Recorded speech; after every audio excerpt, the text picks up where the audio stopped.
It is February 20th. Michael Vaughn with Brian Acker. Brian, it's been 1 month since I saw you. The year got off to a terrific start. The market still seems to be hitting new highs, yet I see nothing but trouble ahead. No, very good. How's that? Just to get you started. China, would you like to begin? We can run the litany, but let's just say, let's get this off the top. Yep. I think we're about to have a big change in either central bank policy or something big happens. So when there's a big trend change, or what I call a secular change happening, and I sense that with the central banks now, there's going to be potentially big changes going to happen. So literally, I'm on the edge of my seat. I come in here every morning. I'm going, wow. So I look at the bond market. That's signaling certainly a deflation, a huge hole coming. I look at the U.S. dollar. We're very bullish on the U.S. dollar. We have been for 10, 11 years. Got that right. That's going up, and the stock market goes up. Yeah. All three are going up at the same time. We're seeing that literally on a daily basis. Which means?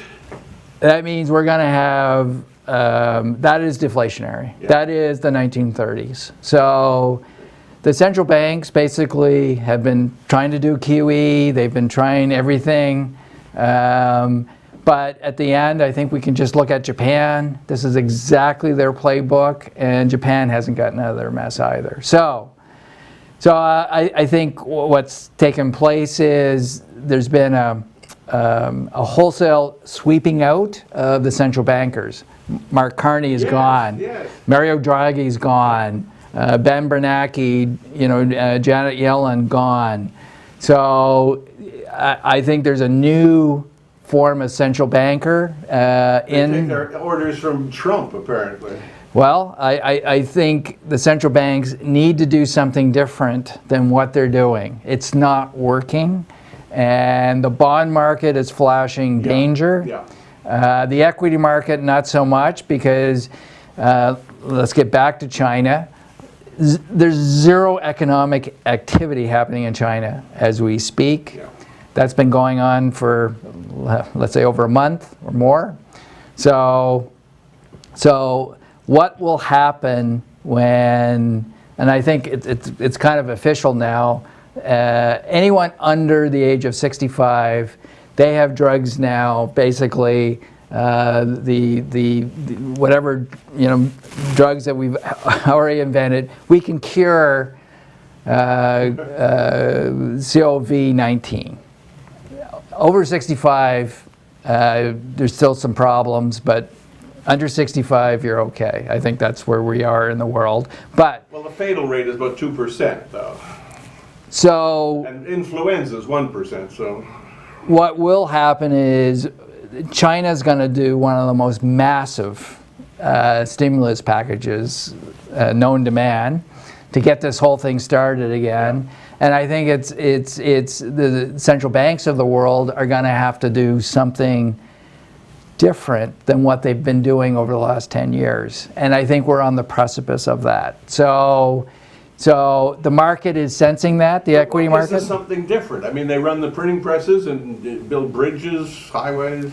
Yeah, a lot of this is you're printing money to buy bonds, fixed income, but we're so close to going zero interest rates, especially in the U.S., that I think doing more of the same hasn't really done anything. What they need is a response. Let's say, the Federal Reserve comes up and says, you know what, we're going to print $1 trillion, and this is all earmarked for infrastructure.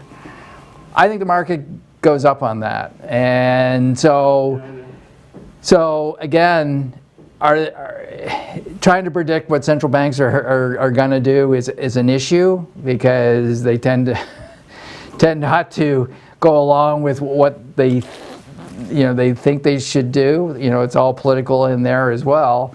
But Fortunately, we're at that point where we need something different, or I think this thing starts to roll over. Well, they're not going to let it roll over in an election year.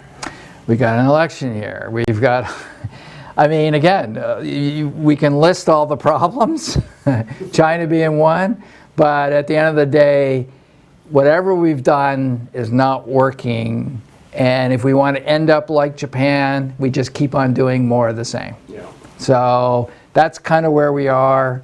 I know Trump's probably calling Jay Powell literally every day, screaming at him, but we've cleared the way of the old central bankers. We're bringing in a new set, and this may be a very good opportunity to do something completely different. Okay, when I look at problems, I want protection. So what are you doing for my protection? Well, as we've always done, we're in U.S. dollars. Yeah. Number one. So U.S. dollar, I think, goes parabolic. I've been saying this now for a while, when everyone recognizes potentially this is going to be the Great Depression Part 2.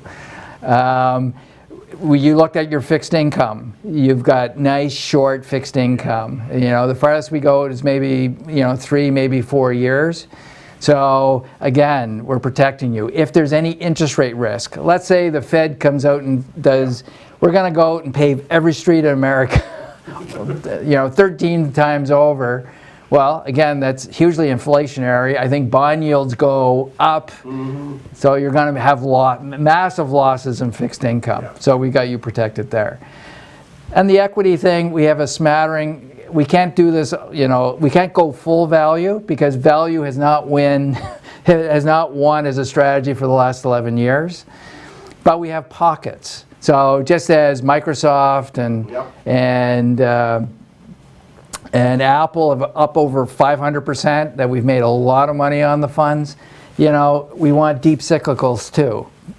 Just a little bit of deep cyclicals out of the way. So if this thing, and again, the central banks, if announcing this would catch us by surprise, basically we're anticipating a big rip in the market. Like obviously the stuff that is working is going to come down, and all of a sudden that people have thrown out are going to start to move up. So that's what we're anticipating. Now, again, central banks are very hard to predict in terms of policy and when and how they're going to do it, etc. All that is out there in terms of guesswork, but we're pretty close to, and I think the market is sensing, we need a big change in direction, and it needs to happen quickly. And you think that direction doesn't take the whole market down, it takes down the grossly overvalued.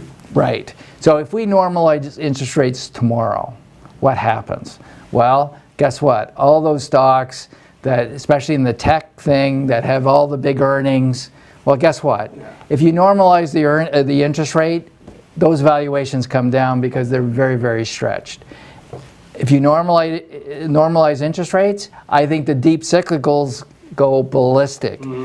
I think if you normalize interest rates, the U.S. banks and the banks of Europe would have I'm talking, the U.S. banks would probably go up immediately 50 to 100%.